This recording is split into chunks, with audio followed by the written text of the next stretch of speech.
감사합니다. 오늘도 주님의 말씀을 암송하며 우리 마음속에 새길 수 있게 허락해 주심을 감사를 드립니다. 지금 이 말씀이 우리가 필요할 때마다 우리 마음속에서 살아서 우리를 감동시킬 수 있게 허락해 주시옵고, 그로 인하여 우리 삶이 변화될 수 있는 귀한 말씀이 될 수 있게 허락해 주시옵소서. 주님, 오늘은 로마서 말씀을 가지고 함께 또 말씀을 나누고자 합니다. 그 가운데 하나님께서 우리에게 가르쳐 주시고자 하는 그 의미를 찾을 수 있게 허락해 주시옵고, 그 가운데 성령님께서 우리에게 그 말씀이 살아서 역사하여 우리 삶으로 나타날 수 있는 귀한 능력의 말씀이 될 수 있게 허락해 주시옵소서. 그래야 우리가 말씀을 들을 때 꼭 그 말씀에 따라서 살겠다는 마음을 가지고 들을 수 있는 하나님의 영을 허락하여 주시옵소서. 감사하며 우리 예수님 받들어 기도드렸습니다. 아멘. 오래전에 저희가 콩고로 선교를 가면서 영국에서 비행기를 갈아타는데 기다리는 시간이 12시간 정도 된 것 같아요. 한 14시간 정도 됐던 것 같아요.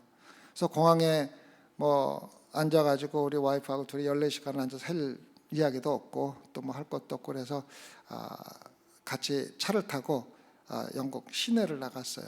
영국 시내를 나가가지고 성전 시내를 구경하고 여왕의 산되는 궁전도 구경을 하고, 또 그 성전 가운데 성 바울의 대성당을 우리가 구경을 했습니다. 그 규모가 얼마나 큰지, 그렇게 오래전에 큰 기술이 없었던 그 시대에 지은 그 성전이 얼마나 아름답고 웅장한지 상상할 수가 없었습니다. 그 대성전을 설계한 사람이 유명한 천문학자이며 건축가인 크리스퍼 렌이라는 사람이 설계를 했습니다. 그 사람이 하루는 그 윈서의 시리에 지도자들이 와서 그 시리홀을 하나 지어달라고 설계해달라는 부탁을 받고 설계를 해서 시리홀을 아름답게 지었습니다. 그 가운데는 지붕을 보조하는 굉장히 아름답게 조각된 두 기둥이 양쪽에 배치되어 있었다는 것을 우리가 알 수가 있습니다. 그런데 시청을 지어달라고 부탁을 했던 지도자들이 와서 그 건물을 보고 지붕을 지탱하고 있는 두 기둥이 충분하지 않다는 의견을 낸 겁니다. 자기들은 건축에 대해서 아는 것이 아무것도 없고 건축에 대해 실질적으로 연구한 것도 없으면서 느낌에 기둥이 충분하지 않겠다는 생각을 하고 크리스토퍼 렌에게 기둥을 더 추가시켜달라고 이야기를 했습니다. 물론 건축학자인 자기가 알기에 설계상 부족함이 없기 때문에 그것을 거부했지만 그 지도자들이 강요하는 바람에 기둥 4개를 더 추가시켰다는 것을 우리가 볼 수가 있습니다. 지금도 그대로 있습니다. 그런데 4개가 추가될 적에 실질적으로 4개의 기둥이 더 필요하지 않다는 것을 증명하기 위해서 그 렌이라는 그 건축가가 그 기둥이 실질적으로는 지붕에 닿지 않는 약간의 간격을 둔 그러한 기둥을 세워서 겉으로 보기에는 아름답고 정말 지붕을 지탱하고 있는 기둥 같지만은 실제적으로는 기둥을 지탱하는데 아무런 의미가 없는, 지붕에 닿지 않는 부족한 그러한 기둥을 세워서 자기가 설계한 것이 부족함이 없다는 것을 증명했다는 사실이 지금도 그대로 건물이 서 있다는 것을 우리가 볼 수가 있습니다. 우리가 신앙생활하면서 그냥 모양으로 아름답게 세우는 기둥과 같은 그러한 역할을 하는 교회들이 세상에 많다는 것을 우리가 이야기해주고 있는 것입니다. 디모데전서 3장 15절에서 바울은 디모데에게 교회는 진리의 기둥과 터라고 기록하고 있습니다. 교회는 진리를 떠받치고 있는 터와 기둥이라고 이야기를 해주고 있습니다. 돌이나 새기둥이 천장이나 지붕을 받치는 것과 똑같이 교회는 진리를 떠받치고 있는 기둥과 터가 되어야 한다는 것을 사도 바울은 디모데에게 전하고 있습니다. 사도 바울이 이 말을 전할 때 그 당시에 디모데가 섬기고 있는 교회가 그러한 역할을 제대로 하지 못하고 있었기 때문에 그것을 상기시키기 위해서 이런 얘기를 했다는 것을 우리가 알 수가 있습니다. 그래서 왼쪽에 있는 시청의 기둥이 실질적으로 아름답고 웅장하게 보인다 할지라도 지붕을 떠받치고 있지 않는 것 같이 진리를 떠받치지 않고 서 있는 교회들이 너무 많은 장식품에 불과한 교회들이 많다는 것을 사도 바울이 로마서 1장 17절에서 여러분과 저에게 이야기를 해주고 있습니다. 영혼을 만족시키는 성경적 진리보다는 인간들의 느낌이나 눈을 만족시키기 위해서 장식과 또 형식적인 것에 더 치중하고 있는 교회들이 많다는 것을 사도 바울은 우리에게 지적해주고 있다는 것입니다. 사탄은 교회를 파괴시켜서 교회를 없애는 것도 사탄의 역할이지만은 실질적으로 교회를 산만하게 해서 말씀이 도대체 무엇을 전하는지, 세상적인 것을 전하는 것인지, 정말 진리의 기둥 역할을 하는 것인지를 혼란하게 만들어서 교회를 파괴하고 있다는 것을 우리가 잘 알고 있습니다. 교회가 어저께도 말씀드렸지만 교회가 어려움에 처하고 교회가 계속해서 문을 닫는 원인이 실질적으로 복음으로 돌아가지 아니하고 교회가 진리를 떠받치는 기둥의 역할을 하지 못하기 때문에 교회가 쓰러지고 무너지는 결과로 나타난다는 것을 지도자들은 모르고 눈에 보이는 형식적인 것, 교인을 만족시키면 교인들이 더 올 것이다, 믿지 않는 사람들이 원하는 것을 제공해 주면 그들이 교회로 올 것이라는 생각을 가지고 그러한 데 치중함으로써 교회를 무너뜨리고 문 닫게 했다는 것을 우리가 어저께도 이야기를 해주고 있습니다. 교회의 적이 우리 믿는 자들의 주의와 집중을 산만하게 할 수 있다면 그것은 말씀을 산만하게 해서 우리가 말씀을 듣고 이것이 정말 진리의 말씀인지 세상적인 말씀인지 구별할 수 없는 그러한 상황으로 들어간다는 것을 우리가 잘 기억해라는 것을 우리에게 이야기해 주고 있습니다. 한국에서도 많은 정치적인 일이 일어나고 또 미국에서도 그러한 일이 일어날 때 교회가 힘을 잃고 교회를 문 닫는 정책을 해도 아무런 힘을 못 쓰고 정부에 따라서 교회를 문 닫는 그러한 일이 일어나는 것은 교회들이 참 진리인 복음을 잃어버렸기 때문이라는 것입니다. 참 복음을 잃어버리고 어떻게 하면 한 사람을 다 끌어들여서 교회를 크게 하고 헌금을 많이 하고 교회를 크게 짓고 아름답게 하는 것에 너무 관심을 두고 있었기 때문입니다. 그것은 말씀이 산만해지고 예수 그리스도를 보지 못하기 때문에 복음을 교회들이 잃어버리고 있다는 것입니다. 참 아이러니한 모습 아닙니까?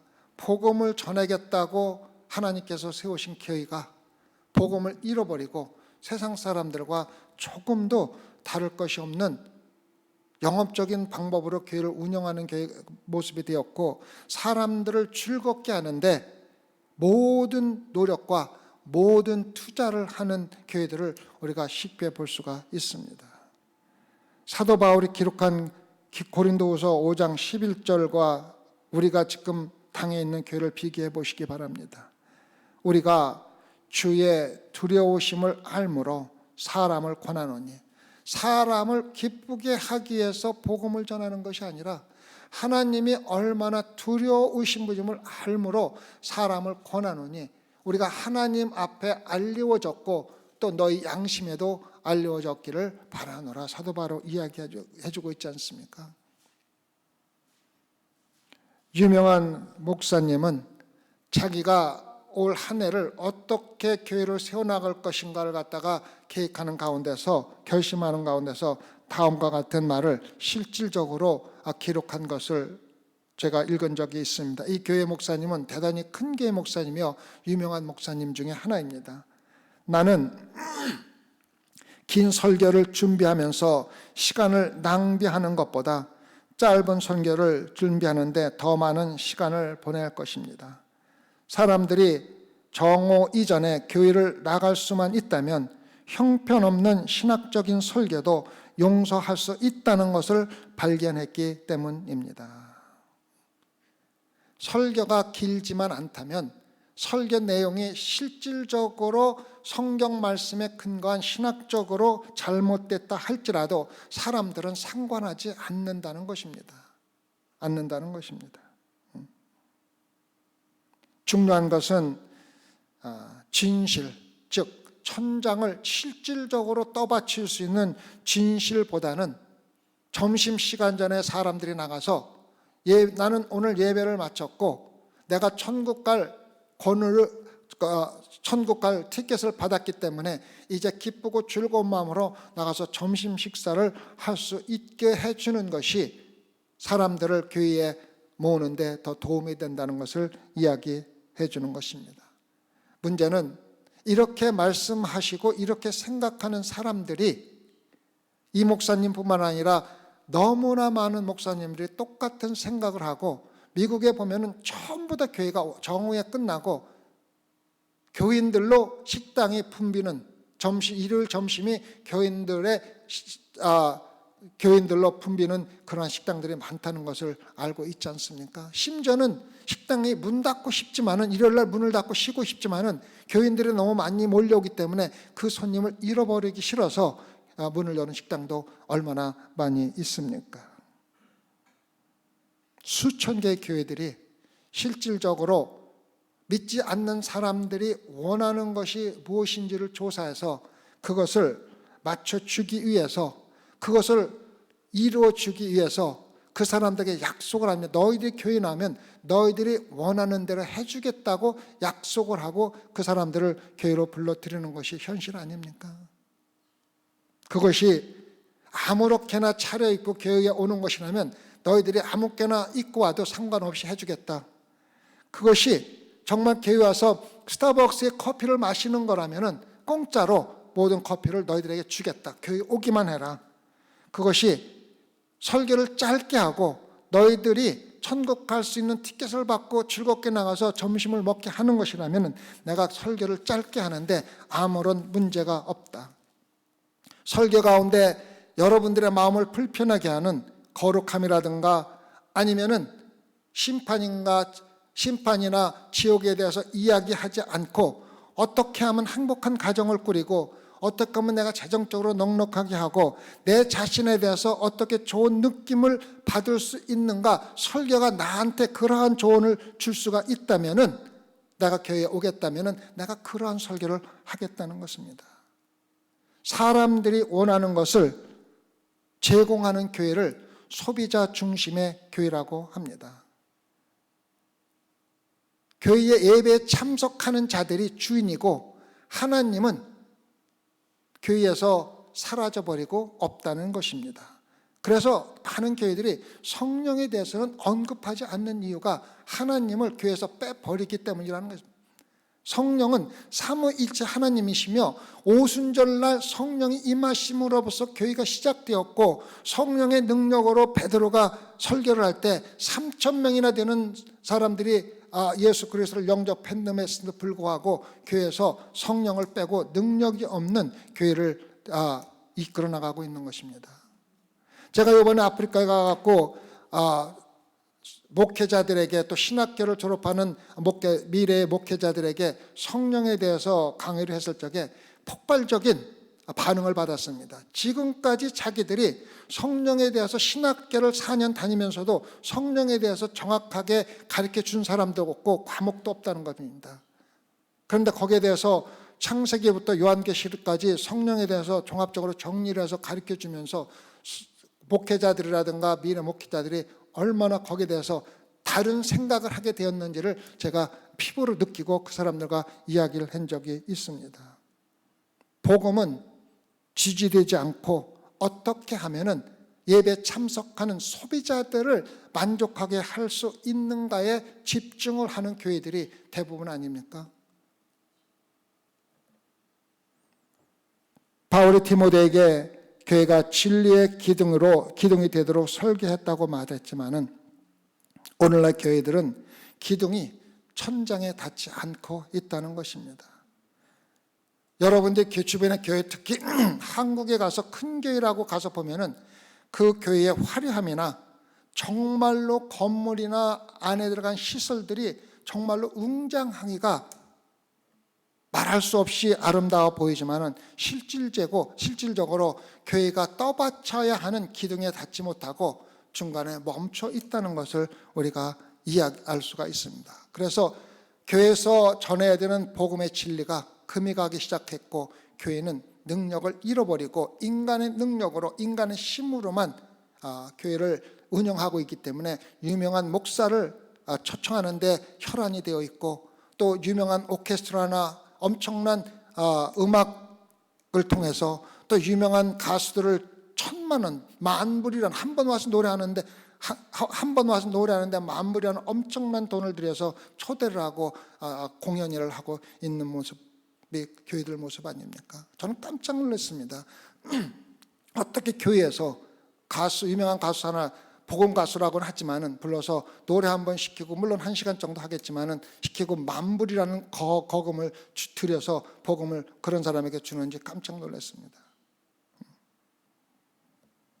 교회의 복음의 핵심은 예수 그리스도입니다. 다른 모든 것들은 부수적인 작용에 불과하고 복음은 예수 그리스도입니다.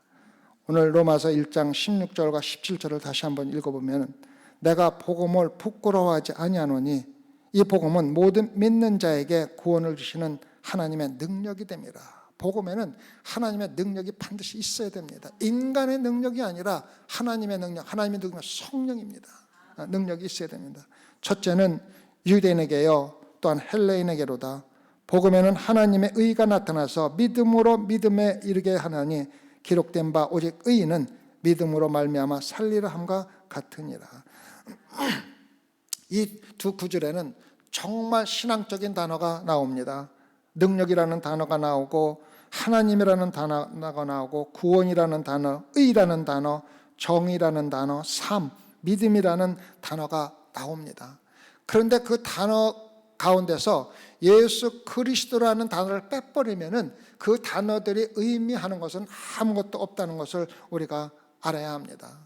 그런 단어들을 입에 올릴 적에 거룩해 보이고 성스러워 보이는 단어이긴 하지만은 실질적으로 예수 그리스도가 거기에 함께하지 않는다면 그 단어들은 겉모양만 좋은 것이지 실질적으로 아무런 의미가 없다는 것을 우리에게 깨닫게 해주는 것입니다.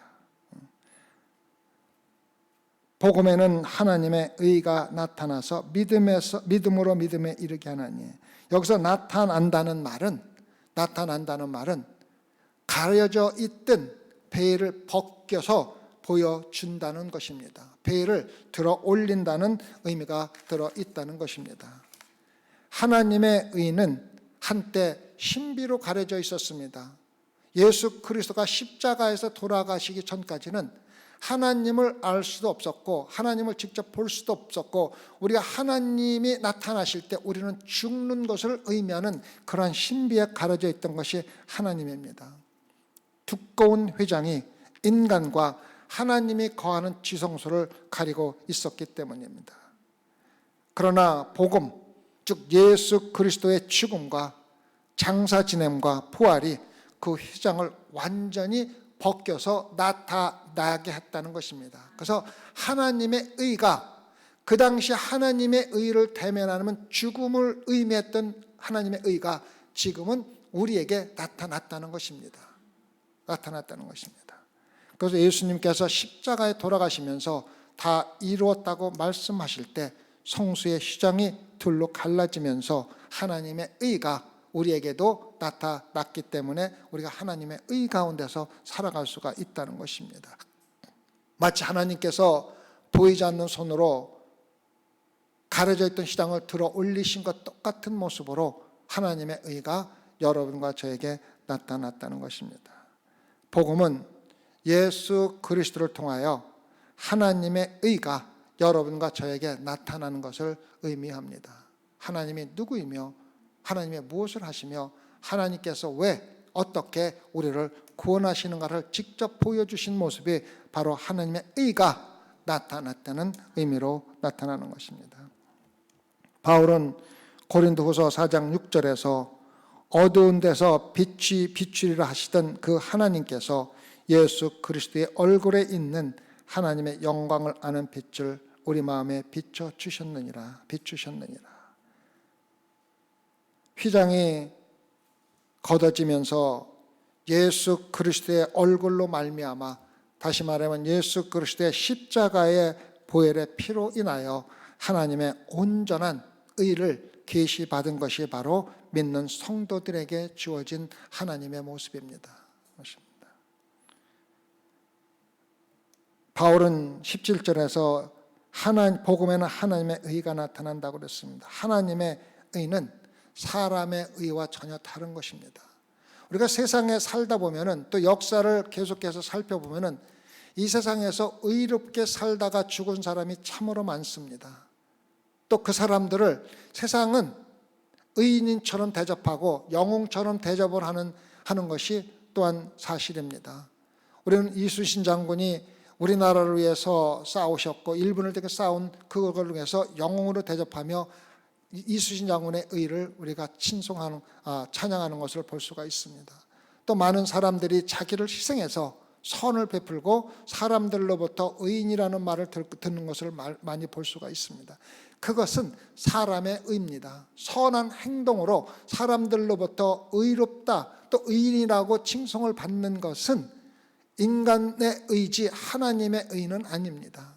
그래서 하나님의 의와 인간의 의는 근본적으로 다른 의라는 것을 우리가 반드시 알아야 합니다. 하나님의 의는 하나님이 누구인지를 나타내 주는 것이 바로 하나님의 의입니다. 하나님이 누구인지, 하나님이 무엇인지를 우리에게 가르쳐 주는 것입니다. 하나님의 의는 거룩하시며 죄와 관련이 되어 있는 것입니다.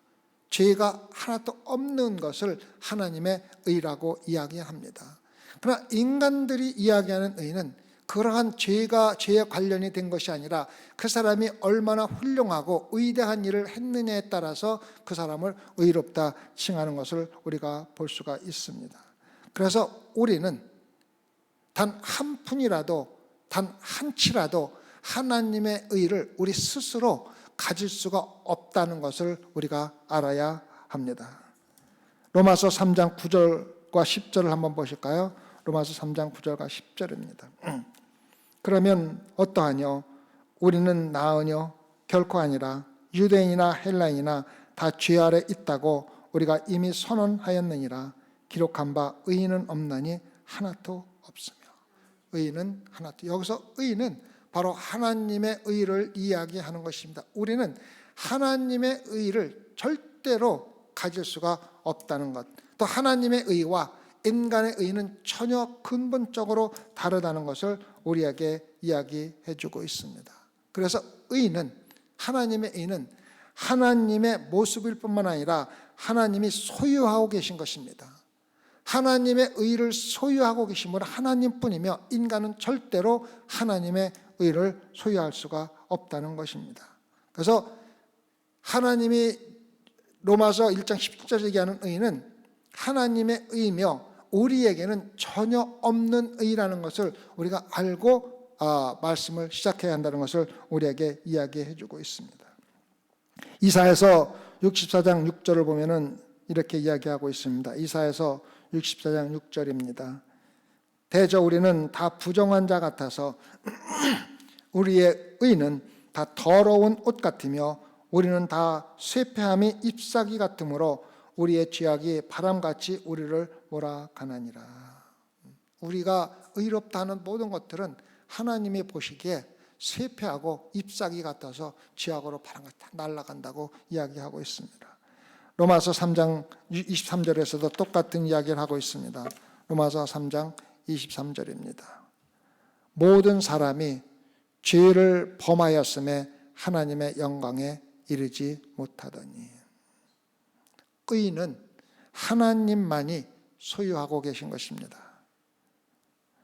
의는 우리가 절대로 가질 수도 없으며 우리 스스로 만들어낼 수도 없다는 것입니다. 근데 많은 신앙인들이 하나님을 믿으면서 내가 좀 더 거룩하게 살고 좀 더 의롭게 살면은 적어도 하나님이 원하시는 바라시는 의에 20%, 30%, 어떤 사람은 60%, 80%까지도 이룰 수가 있다고 생각하고 나머지만 하나님께서 채워주시면 내가 내 의와 하나님의 의를 합쳐서 내가 구원을 받을 수 있다고 생각하며 신앙생활을 하는 사람이 참 많다는 것입니다.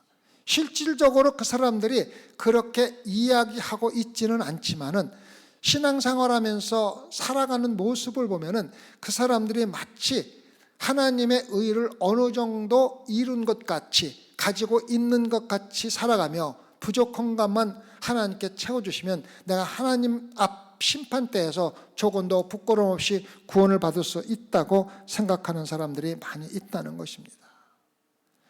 그래서 우리가 신앙생활하면서 첫 번째로 알아야 될 것은 나는 하나님의 의와 전혀 관계없는 의밖에 갖고 인간의 의밖에 갖고 있지 않기 때문에 내가 아무리 거룩하게 살고 아무리 훌륭하게 살아간다 할지라도 하나님의 의와는 전혀 관련이 없는 인간이 보는 의미의 의라는 것을 우리가 깨닫고 전적으로 하나님 의에만 의존해야 한다는 것을 우리에게 가르쳐주고 있습니다.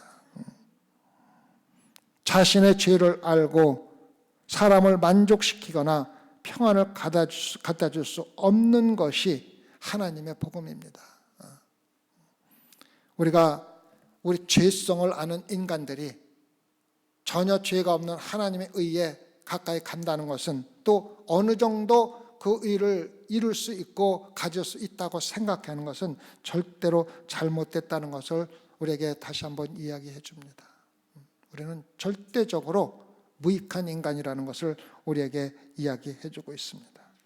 사도 바울도 한때는 자기가 대단히 의롭다고 생각했고 자기가 의를 이루어서 하나님 앞에 서서 당당하게 설 수 있다고 살았던 사람입니다. 하나님 말씀을 철저하게 율법을 지키고 자기 삶의 모든 것을 집중해서 율법을 지키는 데만 집중했기 때문에 자기는 의로운 사람이라고 생각했지만 예수 그리스도를 만나는 순간에 그러한 의가 모두 산산조각이 나고 자기는 무익한 인간이라는 것을 깨닫게 되지 않았습니까? 1500년대 가장 개신교를 시작했던 마틴 루터도 똑같은 말씀을 하지 않았습니까? 로마서 1장 17절 말씀에서 마침내 수도사로서 자기가 의롭게 살아가고 죄를 짓지 않고 죄 지은 것을 모두 회개함으로써 천국에 가기려고 노력했던 가장 유명한 수도사 마틴 루터가 로마서 1장 17절을 읽을 때 깨닫게 되지 않았습니까? 자기가 하나님 앞에 서서 열심히 살아가고 의롭게 함으로써 하나님 앞에 쓸 수 있다는 자신을 가지고 있던 마틴 루터가 수도사였던 수도원에서 아무 죄와 세상과 결렬돼서 깨끗하게 살아갔던 마틴 루터가 의인은 믿음으로 말미암아 살리라는 그 말씀 하나 가지고 완전히 자기 자신을 되돌아보고 회개하는 시간을 갖지 않았습니까? 그래서 그는 나중에 이렇게 고백을 했습니다. 자기가 하나님을 다시 한번 볼 수 있는 기회를 이 말씀을 통해서 로마서 말씀을 통해서 갖고 이렇게 고백한 것을 우리가 볼 수가 있습니다. 나는 사도 바울이 로마인들에게 보낸 서신을 이해하기를 간절히 바랐으며 하나님의 공의 또는 의라는 한 편 외에는 아무것도 방해가 되지 않았습니다. 다시 말해서 하나님께서 의인이라고 하는 그 말씀에 자기는 도저히 이해할 수가 없었다는 것입니다. 나는 흠잡을 데 없는 수도승이었지만 양심이 괴로운 죄인으로 하나님 앞에 섰고 나의 공로가 하나님을 만족해 할 자신이 없었다는 것을 드디어 깨닫게 됐습니다. 그러므로 내가 의로우신 하나님을 사랑하지 아니하고 오히려 그를 미워하고 원망을 했습니다. 왜 내가 그렇게 죄 없이 열심히 살아가는데 내가 그렇게 살아갈 수 없게 만드는 하나님을 사랑하기보다는 미워했다는 것입니다. 그러나 나는 사랑하는 바울에게 매달렸고 하나님의 공의에 계시된 복음이 무엇을 의미하는지 알기를 간절히 원했습니다. 나는 하나님의 의가 은혜와 자비를 통하여 믿음으로 말미암아 우리를 의롭다 함을 하실 때까지 한다는 것을 깨달을 때까지 밤낮으로 열심히 공부를 했습니다. 그리고 깨닫고 나서야 나는 다시 태어나고 낙원의 천국의 열린 문을 통과한 것 같은 기분이 들기 시작했습니다. 그때부터 성경 전체가 새로운 의미를 갖게 되었는데 전에는 하나님의 공의가 나를 믿음으로 가득 채웠지만 이제는 더 큰 사랑으로 이루 말할 수 없이 달콤하게 변해버렸습니다. 바울의 이 구절은 나에게 천국으로 들어가는 문이 되었습니다라고 고백했습니다. 그렇게도 의롭게 살면서 자기의 의로 천국에 들어가려고 하면서 하나님의 말씀에 따라서 살려고 노력하다가 실패할 적마다 하나님을 원망하고 하나님을 미워하던 마틴 루터가 의는 오직 믿음으로 말미암아 살리라는 이 말씀을 깨닫고 내 의가 아니라 하나님의 의로 인하여 내가 천국으로 들어가는 것을 깨닫는 순간 미워하는 마음이 사랑하는 마음으로 완전히 바뀌었다는 것을 우리에게 이야기해 주고 있습니다. 하나님께서 마틴 루터에게 개입하셔서 마침내 자기 자신의 의가 아니라 인간의 의가 아니라 하나님의 의, 다시 말하면 예수 그리스도를 통한 의가 우리를 천국에 들어가게 한다는 것을 깨닫게 된 것입니다. 복음은 하나님의 의가 그 자신과 그가 가진 것뿐이 아니라 낙원의 문을 여는 것, 하나님의 의가 우리에게 천국문을 여는 것이라는 것을 마침내 깨닫게 된 것입니다. 우리가 물론 하나님의 일을 하면서 열심히 의롭게 살아가고 있지만 그것은 하나님께서 우리를 의롭다 칭하셨기 때문에 의롭게 살아가는 것이지 하나님의 의를 갖기 위해서 의롭게 살려고 노력하는 것은 아니라는 것을 우리가 반드시 깨닫고 신앙생활을 해야 한다는 것입니다. 바울은 빌립보서 3장 8절과 9절에서 다음과 같이 기록한 것을 볼 수가 있습니다. 또한 모든 것을 해로 여기면 내 주 그리스도 예수를 아는 지식이 가장 고상함을 인함이라. 내가 그를 위하여 모든 것을 잃어버리고 배선물로 여김은 그리스도를 얻고 그 안에서 발견되려 하매니 내가 가진 의는 율법에서 난 것이 아니요 오직 그리스도를 믿음으로 말미암은 것이니 곧 믿음으로 하나님께로서 난 의라. 어저께도 말씀드렸지만 여러분과 저에게 예수 그리스도가 우리가 살아가는데 필요한 모든 것이라는 것을 깨달을 수 있다면 여러분과 저는 정말 이 세상에서 예수 그리스도만 의지하면서 걱정 근심 없이 살아갈 수가 있는 것입니다. 그래서 예수 그리스도께만 믿음을 두었을 적에 여러분과 예수 그리스도를 믿는 믿음으로 하나님의 의를 받는다고 이야기할 적에 예수님께서 우리 삶 속에서 죄라는 속성을 빼내고 하나님의 의라는 속성을 여러분과 저에게 심어준다는 것입니다.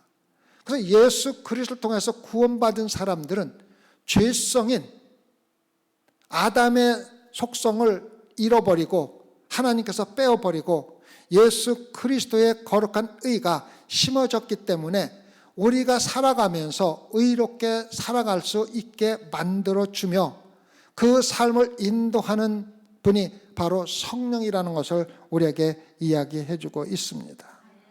그래서 믿음으로 거듭나서 의롭게 된 여러분과 저는 더 이상 죄의 속성을 가지고 살아갈 수가 없고, 하나님께서 우리에게 심어진 하나님의 의를 가지고 살아가는 사람들이 바로 성도라고 불리는 것입니다. 믿음으로 믿음에 이른다는 구절은 하나님의 의는 오직 믿음으로 말미암아서 받을 수가 있다는 것입니다. 여러분들이 하나님의 의를 받기 위해서 아무리 노력한다 할지라도 근본적으로 속성이 다르기 때문에 얻을 수가 없고, 예수 그리스도를 믿는 믿음으로만 여러분과 저에게 주어진다는 것을 알아야 한다는 것입니다. 그러면은 우리가 믿음으로 예수 그리스도를 통해서 하나님의 의를 받았다는 것을 어떻게 알 수가 있습니까? 그것은 바로 여러분과 저가 살아가는 삶에 직접적으로 연결되어 있다는 것입니다.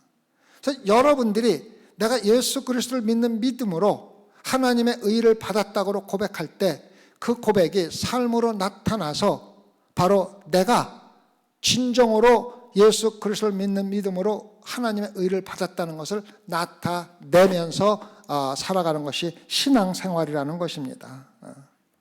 그래서 여러분들이 믿음으로 의를 받는 것은 여러분들이 살아가는 방식과 직접적인 관련이 있다는 것을 우리에게 이야기해 주는 것입니다. 의롭게 된 사람은 예수 그리스도의 말씀에 순종하며 하나님의 뜻에 따라서 예수 그리스도를 믿는 신앙으로 반드시 나타내야 한다는 것입니다. 우리가 지금 세대에서 복음을 회복하기를 원하고 또 희망한다면 예수 그리스도가 우리를 왜 이 세상에 살게 하셨는지 그 목적을 먼저 깨달아야 합니다. 그 목적을 깨닫지 못하면은 우리는 예수 그리스도가 왜 우리를 의롭게 했는지를 깨달을 수가 없다는 것입니다. 결국 여러분과 저를 이 세상에 아직도 살게 한 이유는 바로 교회를 세우신 목적과 똑같다는 것을 우리에게 이야기해 주고 있습니다. 여러분과 제가 신앙생활하면서 기쁘고 즐겁게 걱정 없이 세상에서 살아가라고 여러분과 저를 이곳에 남겨둔 것이 아니라 하나님의 말씀을 땅끝까지 전하라는 진리의 기둥의 역할을 하라고 우리에게 이 세상에 아직도 남겨두었다는 것을 마음속에 새겨두라는 것입니다. 진리의 기둥과 터가 되어 예수 그리스도의 복음을 세상에 전하고 우리 마음속에 영생을 염두에 두고 세상을 살아가라고 이곳에 남겨둔 것입니다. 여러분, 저는 아프리카 선교를 갔다 와서 참으로 진심으로 감사를 했습니다. 우리 소망교회가 정말로 제가 가서 보니까 병원선이 이렇게 작은 배가 아닙니다. 엄청나게 큰 배인데 감히 몇 명 되지 않는 소망교회 성도들이 힘을 합해서 그 병원선을 짓고 우리가 죽고 없어진다 할지라도 그 병원선을 통해서 그 1000개가 넘는 섬에서 예수 그리스도를 모르고 죽어가는 그 사람들에게 복음을 전하는데 사용될 수 있다는 그 마음속이 저를 너무나 기쁘고 즐겁게 했습니다. 물론 30만 불이라는 돈이 우리가 생각할 때는 천문학적인 숫자이지만은 그것이 우리가 이 세상에 살아가는 목적이며 소망교회가 여기 있는 목적이라는 것을 깨달을 적에 그것은 이 세상의 것에 불과하기 때문에 아무것도 아니라는 것을 우리가 마음속에 새겨두어야 합니다. 물질을 아까워하면은 우리는 절대로 복음을 전할 수가 없습니다. 여러분들이 만약에 그러한 선교를 하지 않고 우리가 만나서 예배를 드리고 또 헤어지고 밥을 먹고 헤어지고 그것으로 교회를 유지해 나간다 그러면은 우리가 신앙생활하는 목적도 모르고 왜 예배를 드리는지도 모르고 그냥 더불어 신앙생활하다가 지옥으로 갈 수밖에 없는 삶을 살 텐데, 그래서 소망교회는 목적이 있지 않습니까? 소망이 있지 않습니까? 우리에게 해야 할 일이 분명히 되어 있지 않습니까? 그리고 우리가 할 수 없는 일을 도전할 때 성령님께서 우리가 우리 능력으로 하는 것이 아니라 하나님의 능력으로 하는 것이라는 것을 체험할 수게 있게 해주는 것이 아닙니까? 우리 예산으로 따져서 우리가 1년에 5만 불이 남으니까 5만 불을 선교하겠다는 것은 인간적인 생각으로, 인간적인 계획으로, 우리의 능력으로 하는 것입니다. 그러나 우리가 상상할 수도 없고 할 수도 없다는 걸 뻔히 알면서도 우리가 도전할 때 하나님께서는 우리에게 그 일을 할 수 있는 능력을 주시고 그것을 이름으로써 성령이 우리를 인도하는 신앙생활을 하고 있다는 것을 느낄 수 있고 경험할 수 있게 해주는 것이 아닙니까? 사도 바울은 내가 복음을 부끄러워하지 아니하노니 이 복음은 모든 믿는 자에게 구원을 주시는 하나님의 능력이 됨이라고 이야기하고 있습니다. 첫째는 유대인에게요, 또한 헬레인에게라고 이야기하고 있습니다. 복음에는 하나님의 의가 나타나서 믿음으로 믿음에 이르게 하나니 기름득 바 오직 의인은 믿음으로 말미암아 살리라고 이야기한 것을 알 수가 있습니다. 예수 그리스도께서 십자가에서 돌아가실 적에 하나님의 의의 모든 것을, 우리에게 보여줄 모든 것을 이루셨고 모든 의를 예수 그리스도가 이루셨다는 것을 우리가 알고 우리 신앙생활 속에서, 삶 속에서, 설교 가운데서, 또 모든 복음 가운데서 예수 그리스도가 빠지면 아무것도 아니라는 것을 우리는 깨달아야 합니다. 근데 예수 그리스도가 어디에서 그 일을 이루셨습니까? 십자가에서 이루셨습니다. 우리는 예수 그리스도의 십자가에 우리 자신을 못 박지 않고 예수 그리스도와 함께 하지 않으면 우리는 그 의를 받을 수가 없다는 것을 우리가 꼭 알아야만, 반드시 알아야만 합니다.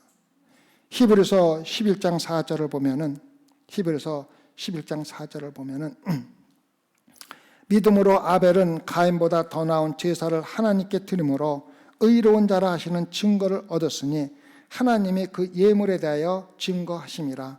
저가 죽었으나 그 믿음으로써 오히려 말하느니라. 아벨은 믿음으로 인하여 의롭다 하심을 얻었다고 기록되어 있습니다. 그런데 아벨이 믿음으로 의롭다 함을 잃은 결과가 무엇입니까? 아벨이 죽었다는 것입니다. 아벨이 죽음으로 인하여 자기가 믿음으로 의롭다 하였다는 것을 증거하였다고 히브리서는 우리에게 이야기를 해주고 있습니다. 히브리서 11장 39절에서 40절을 한번 볼까요? 히브리서 11장 39절에서 40절입니다. 이 사람들이 다 믿음으로 말미암아 증거를 받았으나 약속을 받지 못하였으니 이는 하나님이 우리를 위하여 더 좋은 것을 예비하셨은즉 우리가, 즉 교회가 아니면 저희로 온전함을 이루지 못하게 하려 하심이라. 구약에서 보면은 히브리서가 구약에서 믿음으로 의롭게 된 사람들을 다 나열을 하고 있습니다. 그런데 그 사람들의 의가 누구에서 완전히 이루어졌습니까? 예수 그리스도가 십자가에서 죽을 적에 지금까지 구약에서 이루었던 모든 믿음으로 의롭다 하던 받은 사람들의 결과가, 모든 것이 예수 그리스도에서 완성이 되었으며 그 완성된 의를 땅끝까지 전하는 것을 완전히 이루는 것을 누가 하는 것입니까? 우리, 즉 교회가 그 일을 해야 한다고 이야기를 하는 것입니다. 그래서 교회가 하나님의 의, 즉 복음을 땅끝까지 전하는 것은 예수 그리스도가 하나님께서 교회를 세운 목적이기 때문에 그 일을 이루지 못하고 자기들끼리 만나서 매일 즐겁고 기쁘게 예배드리고 떠나서 신앙생활하는 것은 교회의 목적이 아니며 교회가 있을 존재 가치가 없다는 것을 우리에게 이야기해 주고 있습니다. 그래서 실질적으로 예수 그리스도가 의롭다 하심을 받고 십자가에서 죽은 것 같이 성도들은 믿음으로 의롭다 함을 받을 적에 우리 육신을, 우리 세상적인 육신을 반드시 십자가에 죽여야 한다는 것입니다. 그것이 바로 아벨이 믿음으로 의롭다 받은 결과이고 예수 그리스도가 구약의 모든 의로움을 마지막으로 이루면서 십자가에 죽은 것 같이 성도들은 매일매일 죽음으로써 우리가 믿음으로 의롭다 함을 받은 것을 나타내야 한다고 이야기해 주고 있는 것입니다. 사도행전 20장 23절과 24절을 볼까요? 사도행전 20장 23절과 24절입니다. 오직 성령이 각 성에서 내게 증거하여 결박과 환난이 나를 기다린다 하시나 나의 달려갈 길과 주 예수께 받은 사명 곧 하나님의 은혜의 복음 증거하는 일을 마치려 하면은 나의 생명을 조금도 귀한 것으로 여기지 아니하노라. 우리가 입으로 나는 믿음으로 의롭다 하는 받은 사람이라고 이야기하는 것보다는 우리가 땅끝까지 복음을 전하면서 우리의 가진 것을 귀하게 여기지 아니하고 30만 불이라는 거금을 아까워하지 아니하고 하나님의 복음을 전하는데 또 그것도 앞으로 몇십 년을 사용될 수 있는 병원선을 만들면서 아까워하거나 귀하게 여기지 말라는 것입니다. 생명보다 더 귀한 것이 무엇입니까? 아무것도 없지 않습니까? 사도 바울은 그 생명조차도 귀한 것으로 여기지 않았다고 말을 하고 있습니다. 그래서 우리가 예수 그리스도를 믿고 믿음으로 의롭다 받기 전에는 우리의 이 목숨 하나를 유지하기 위해서 이 목숨 하나를 좀 더 기쁘고 즐겁게 살기 위해서 살던 모든 삶들을 완전히 죽여버리고 영원한 생명과 하늘에 있는 하나님 예수 그리스도를 바라보면서 미래의 소망을 두고 살아가는 것이 바로 성도들의 삶이라는 것입니다. 이것이 없으면 내 자신을 죽이지 못하면 이 세상 것을 오물처럼 여기지 못하면 우리는 아직도 교회를 다니면서도 내 자신을 기쁘게 하기 위해서 내 자신을 만족하기 위해서 다니는 것에 불과하다는 것을 우리에게 이야기해 주고 있습니다. 사도 바울은 마지막 죽으면서 뭐라고 이야기했습니까? 난 이제 내가 갈 길을 다 달려갔다고 고백하지 않습니까? 디모데후서 4장 6절에서 8절을 볼까요? 디모데후서 4장 6절에서 8절입니다. 관제와 같이, 관제라는 것은 구약시대 때 제사를 드릴 때 마지막으로 붓는 포도주를 이야기합니다. 관제같이 마지막 제사를 마지막 드리는 것 같이 벌써 내가 부음이 되었고, 다시 말하면 죄물이 되었고, 나의 떠날 기약이 가까웠다. 이제 세상적인 생명이 다하여 죽을 때가 되었다는 것입니다. 육신의 죽음이 다 되었다는 것입니다. 내가 선한 싸움을 싸우고 나의 달려갈 길을 마치고 믿음을 지켰으니 이제 이후로는 나를 위하여 의의 면류관이 예비되었으므로 주 곧 의로우신 재판장이 그날에 내게 주실 것이니 내게만 아니라 주의 나타나심을 사모하는 모든 자에게니라. 사도 바울이 자신이 믿음으로 의롭다 함을 받았다는 것을 증명하는 것을 자기가 육체적인 목숨이 살아있는 동안에 정말 하나님의 목표를 위해서 끝까지 달려가서 믿음을 지켰다는 것입니다. 이제 누구나 죽는 것 같이 사도 바울에게도 죽음이 닥쳐오고 있습니다. 그리고 그 죽음의 상태가 자기가 이 세상에서 달려갈 마지막 상태라는 것입니다. 여러분과 제가 죽는 순간이 이 세상에서 여러분과 저에게 맡겨준 사명을 마치는 그 순간이라는 것입니다. 그리고 재판장인 예수 그리스도 앞에 섰을 적에 마침내 의롭다 하는 면류관을 받는 것이며, 그것이 자기에게만 주어지는 것이 아니라 자기와 똑같이 믿음으로 의롭다 함을 받은 모든 자들에게, 여러분과 저에게도 주어진다는 것을 다시 한번 이야기해 주고 있습니다. 그래서 신앙생활은 실질적으로 사도 바울이 고백하기로 매일매일 나 자신을 죽이는 거라고 고백을 했습니다. 고린도전서 15장 31절을 볼까요? 고린도전서 15장 31절입니다. 형제들아, 내가 그리스도 예수 우리 주 안에서 가진 바 너에게 대한 나의 자랑을 두고 단언하노니 나는 날마다 죽노라. 자기 자신을 매일 죽이는 것이 다른 사람들에게 자랑거리라는 것입니다. 다른 아무것도 없는, 내가 많은 사람에게 복음을 전했고 수십 개의 교회를 세우고 정말로 하나님에서 많은 일을 했다는 자랑이 아니라 내가 나 자신을, 육신을 매일 죽이는 것이 내가 너희들에게 말할 수 있는 유일한 자랑이라고 이야기를 해주고 있지 않습니까?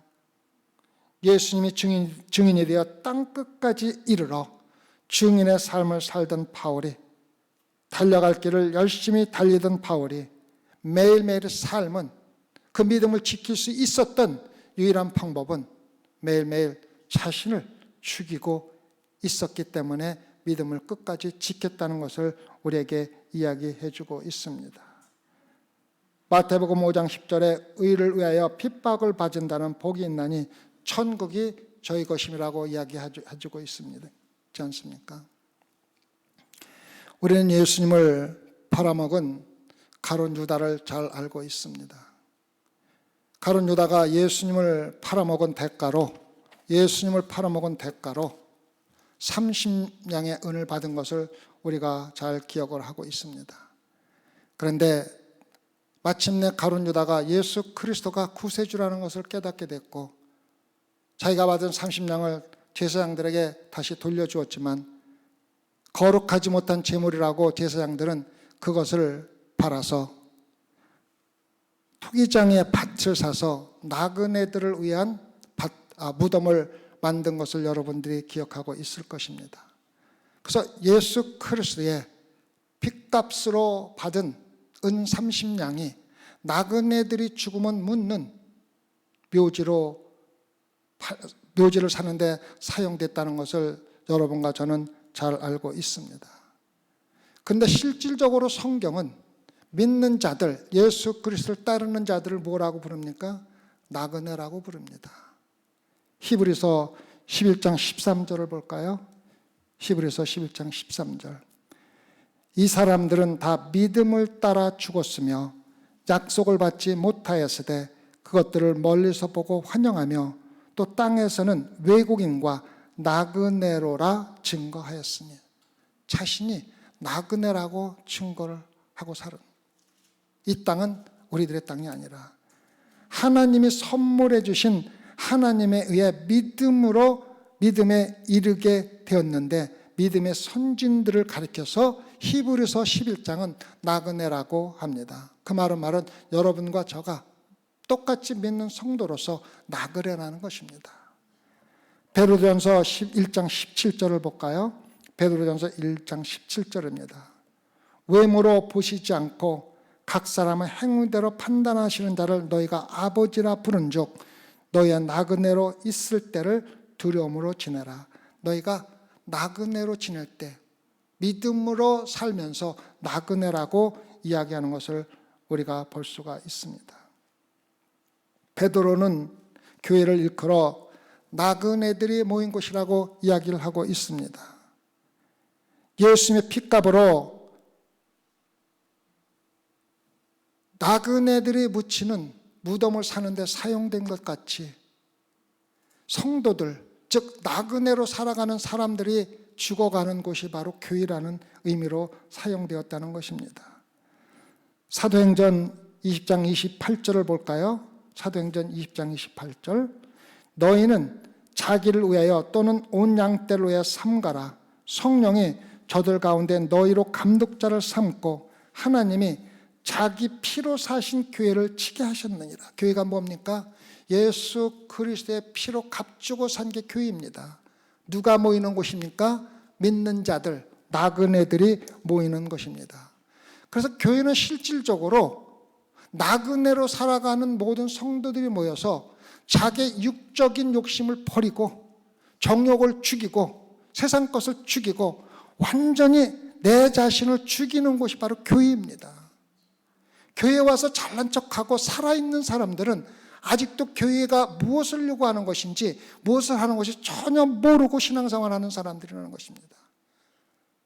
교회는 내 자신을 주기 위해서, 나그네들을 위해서 하나님께서 피로 값주고 사신 무덤, 즉 무덤과 똑같은 것입니다. 그래서 실질적으로 가룟 유다가 예수 그리스도를 팔은 30냥의 은, 예수 그리스도의 피로 만든 그 값이 나그네를 묻히는 무덤이 된 것 같이, 교회는 예수 그리스도의 피로 값주고 산 성도들의 무덤이며, 우리가 교회에 들을 적에는 우리 육적인 것, 정욕과 모든 욕망과 세상적인 것을 완전히 죽이고 예수 그리스도만 바라보는 것이 교회라는 것을 깨달으시기 바랍니다. 마태복음 11장 28절에서 30절을 읽고 설교를 마치도록 하겠습니다. 마태복음 11장 28절에서 30절입니다. 수고하고 무거운 짐진 자들아 다 내게로 오라. 내가 너희를 쉬게 하리라. 나는 마음이 온유하고 겸손하니 나의 멍에를 메고 내게 배우라. 그러면 너희 마음이 쉼을 얻으리니 이는 내 멍에는 쉬고 내 짐은 가벼움이라 하시니라. 그러니까 예수 그리스도께 나온다는 것은 내 자신을 예수 그리스도한테 십자가에 못 박고 내 정욕을 버리고 나를 매일매일 죽이며 믿음으로 의롭다함을 받은 성도로 살아가는 것이 바로 여러분과 저의 삶이 되어야 합니다. 여러분이 교회에 들어와서 팔을 들여놓는 순간부터, 다른 성도들과 함께 만나는 순간부터 나는 완전히 죽이고 무덤이라는 생각을 가지고 교회에 나올 수 있기를 부탁을 드리겠습니다. 기도하십시다. 주님, 교회는 우리가 우리 육신을 죽이는 나그네의 무덤입니다. 예수 그리스도의 피로 값주고 사신 귀한 무덤입니다. 우리가 교회 와서 우리를 살리고 우리를 나타내고 우리가 자랑할 것을 자랑하는 것이 아니고 오로지 예수 그리스도의 의만 나타나는 것임을 깨닫고 우리 소망교회 성전을 정말 예수 그리스도가 다스리는 성령이 인도하는 당신의 무덤으로 만들 수 있도록 주님 인도하여 주시옵소서. 감사하며 예수님 받들어 기도드렸사옵나이다.